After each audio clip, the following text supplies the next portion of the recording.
Oh, hi, I didn't see you there. Don't worry, I'm not gonna take up too much of your time. I know you clicked on this video so you could watch this video. I just want to remind you, don't forget about the Drunk Banthas podcast, where me and my brother talk about sci-fi, horror, cartoons. That's all really. I know you wanted to watch this video, so go ahead. I'm done. Pretend I'm not here.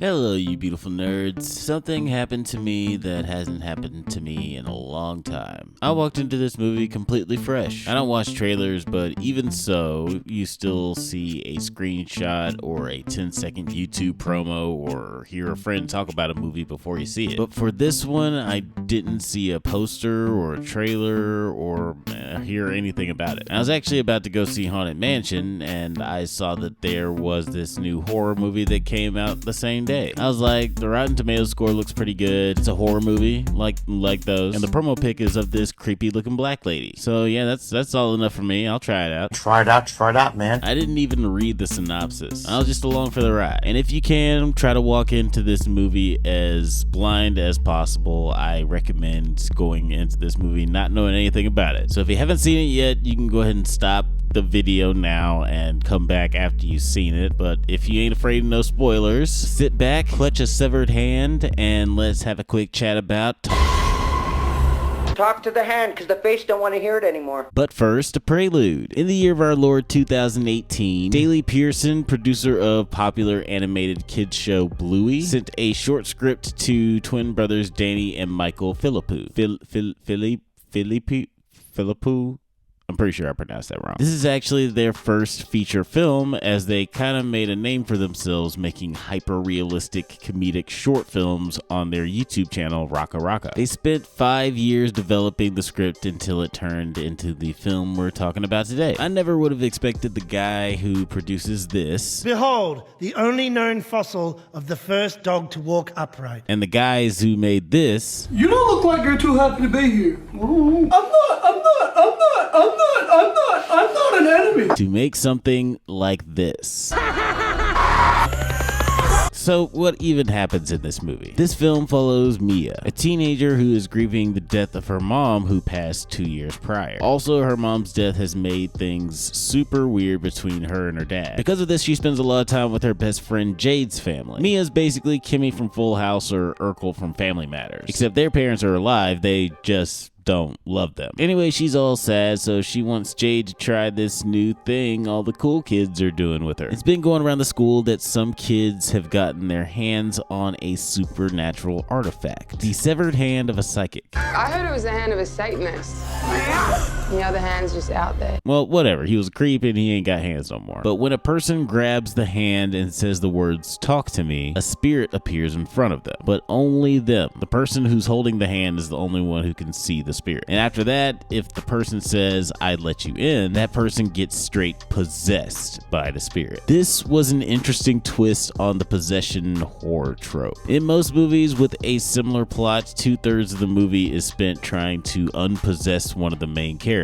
But in this, possession is more of a party trick, and all the kids' reactions to the hand is so believable. The way the tone changes from goofy to scary makes the party scene super fun to watch. Like, there is a scene with the dog that is just like, if you've seen it, you know what scene I'm talking about. You totally buy that a bunch of kids would be down to do this depraved nonsense. White people shit, man, I tell you. Speaking of which, another choice I thought was interesting was how the possession made the kids feel. Again, in the Exorcist movies or whatever, it has never seemed like the person being possessed was actually enjoying themselves. But in this, the main character says that being possessed feels incredible. What did the hand feel like?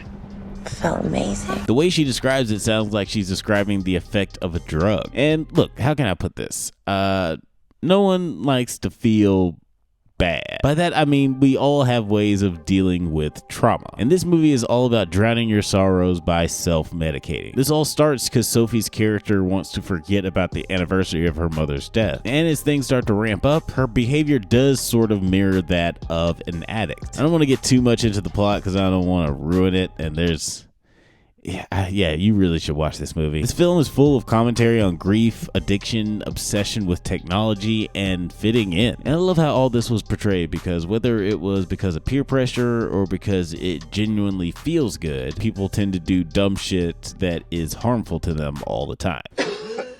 You sure I should do this, man? One of the things that inspired the directors to make the film was a situation where someone was having a bad reaction to a drug they had taken and people were just laughing at him and filming it. And this movie was able to capture that energy of a bunch of young people filming themselves making a bunch of bad decisions. The camera did this pretty cool thing where it would follow the action in a very specific way. I've seen this camera technique used before in other movies. My favorite use of it is in the movie Upgrade, another great Australian movie. This movie doesn't do it that often, but it is effectively utilized during the really intense moments. The cinematography was magnificent, by the way. Aaron McCliskey was the DP on this, and it's funny because I mentioned earlier how this doesn't look anything like the Rocka Rocka YouTube videos. Usually you're shooting your own stuff and you're like, you know, you're performing in front of the camera. You're not in front of camera and you're clearly not shooting it.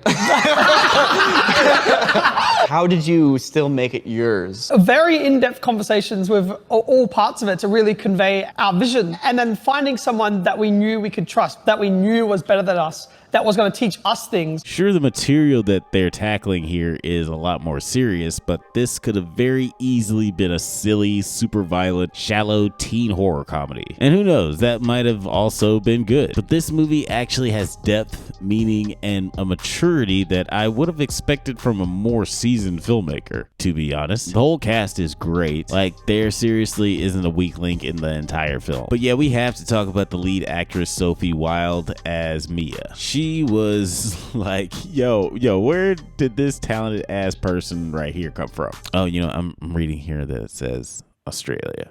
That's where she come from. She was sensational. Most of the actors in this movie had to essentially play multiple characters at different points of the film because of the whole possession thing. And she absolutely nailed it. Like, all the different characters that she plays as these possessed demons or spirits or whatever you want to call them, she totally committed to every character. Like, I believed she was another person, which was upsetting to say. Yeah, it was an upsetting movie. The way she can go from vulnerable and frightened to creepy and menacing to being just a normal ass young person was just amazing. Her performance was creepy, charming, and compassionate, and as far as I'm concerned, she's the MVP of the summer. This, no lie, was an Oscar-worthy performance. The Oscars just don't respect the horror genre, so you're not going to see her nominated for Best Actress or anything. It's one of my many problems with the whole awards stuff. I've mentioned this before, but there just isn't a place for genre film when it comes to the highest honors in the entertainment industry. And for the most part, especially for performances, they just get snubbed. And when this performance gets snubbed come award season, I'll be just as upset as I was when Toni Collette was straight robbed for Hereditary. Except a little bit more because, you know,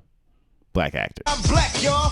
I'm blickety black, blacker than black. But hey, this is a lock for a Drunkies nomination. This was more fun than your average A24 movie. Now, I love A24, but a lot of their horror movies are very cerebral and slower paced. Like, they're not as scary or engaging as they are just, like, they make you think and feel a shit ton. But this one felt more like the Evil Dead movie that came out earlier this year, with more dramatized themes about drug abuse and how we try to cope when the bad stuff happens. I'm sure the way I decided to see this movie with no expectations helped my viewing experience, and I probably need to see it a couple more times, but as of now, I think that this film was a masterpiece on a level I haven't seen from a horror movie in years. My ranking, I loved it. Okay, that's it for this review. Don't forget to watch our show, Does It Hold Up? That comes out every other Monday at 4:20 a.m. And go to the community tab to vote for which Halloween movies we cover for the month of October. It's your choice. Let your voice be heard. Also, check out the 9 Nerd Yards channel, because we be on there sometimes. Those guys are cool. We talked about They Clone Tyrone, Secret Invasion, and season 2 of the Apple TV Plus series Foundation. Stay safe, my little severed hands, and may the force be with you.